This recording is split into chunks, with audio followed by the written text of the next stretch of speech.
আজও ঢাকা সহ সারা দেশে চলছে বৃষ্টি। এই অবস্থা আরও কয়েকদিন থাকবে বলে জানিয়েছে আবহাওয়া অধিদপ্তর। বৃষ্টির কারণে এইচএসসি পরীক্ষা সহ কর্মজীবী মানুষের চরম দুর্ভোগ পোহাতে হয়েছে রাজধানীতে। সড়কে গণপরিবহনের উপস্থিতি কম থাকায় গন্তব্যে পৌঁছতে হিমশিম খেয়েছেন মানুষ। টানা বৃষ্টির কারণে মিরপুরের কাজীপাড়া, শেওড়াপাড়া, কালশী, মালিবাগ, শান্তিনগর, মগবাজার সহ রাজধানীর বেশ কিছু এলাকায় তৈরি হয় জলজট। ফলে সকালেই বিভিন্ন রাস্তার মোড়ে ছিল ট্রাফিক জ্যাম। আবহাওয়া পূর্বাভাস বলছে, দেশের দক্ষিণ ও দক্ষিণ পশ্চিমে ঘন্টায় ৪৫ থেকে ৬০ কিলোমিটার বেগে দমকা অথবা ঝোড়ো হাওয়া বয়ে যেতে পারে। সেই সঙ্গে বৃষ্টি অথবা বজ্র বৃষ্টি হতে পারে।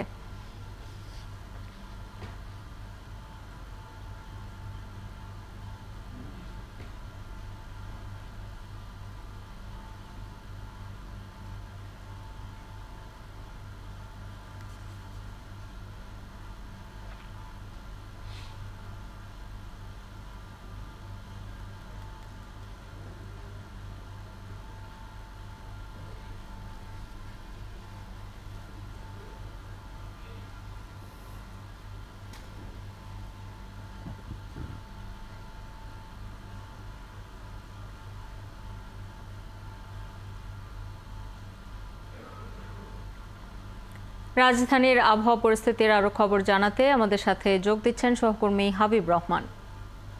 হাবিব, টানা বৃষ্টির পূর্বাভাস ছিল আগে থেকেই, এবং আজকে সড়কের পরিস্থিতি এবং ভোগান্তি কেমন দেখছেন এবং কোন কোন এলাকায় পানি জমেছে? আজ তো এইচএসসি পরীক্ষাও চলছে, কি ধরনের প্রভাব পড়েছে যাতায়াতে?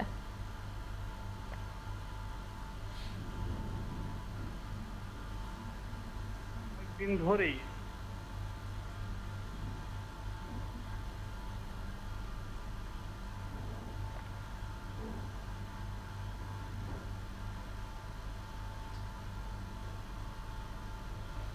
প্রত্যেকটি জেলায় কিন্তু কম বেশি বৃষ্টি হচ্ছে। ঢাকাতেও কিন্তু বৃষ্টির সেই প্রভাবটি রয়েছে।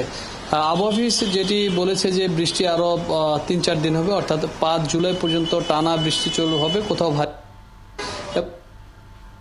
স্বাভাবিক বৃষ্টি হতে পারে। তবে আমরা ঢাকা শহরে যেটি মূলত দেখেছি যে বিভিন্ন জায়গায় কিন্তু এই বৃষ্টির কারণে যানজটের যে সৃষ্টি হয় সেটি কিন্তু লক্ষ্য করেছি। আপনি যদি দেখেন, ব্রিজের উপরে হয়তো যানজট নেই, কিন্তু ব্রিজের নিচ দিয়ে যে রাস্তাগুলো রয়েছে সেই রাস্তায় কিন্তু দীর্ঘক্ষণ যানবাহনগুলোকে, অর্থাৎ গণপরিবহনগুলোকে কিন্তু আটকা পড়ে থাকতে হয়েছে এবং দীর্ঘ সময় তাদেরকে অপেক্ষা করতে হয়েছে। আমরা শুধু যানজটের ক্ষেত্রে এই বৃষ্টির কারণে আমরা যেটি দেখেছি যে কারওয়ান বাজার, বাংলা মোটর সহ নানা এলাকায় কিন্তু লম্বা যানজট আমরা লক্ষ্য করেছি।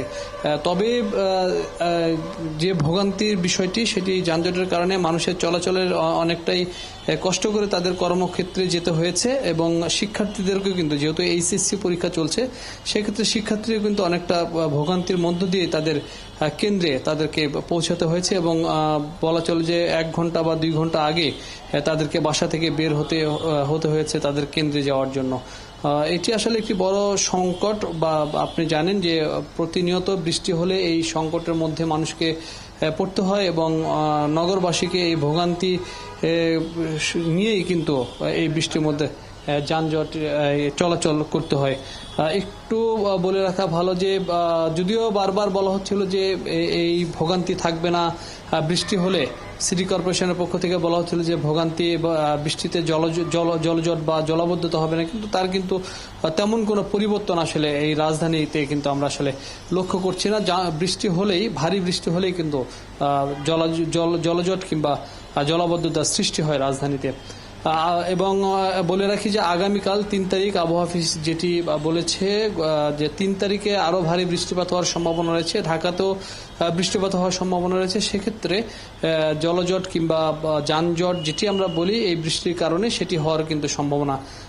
হাবিব, খবর রাখতে থাকুন। এরপরে প্রয়োজনে আরো তথ্যের জন্য আপনার কাছে ফিরবো। আমাদের সাথে ঢাকার আবহাওয়া পরিস্থিতি এবং যানজট ও জলজটের সবশেষ খবরাখবর নিয়ে যুক্ত হয়েছিলেন সহকর্মী হাবিব রহমান।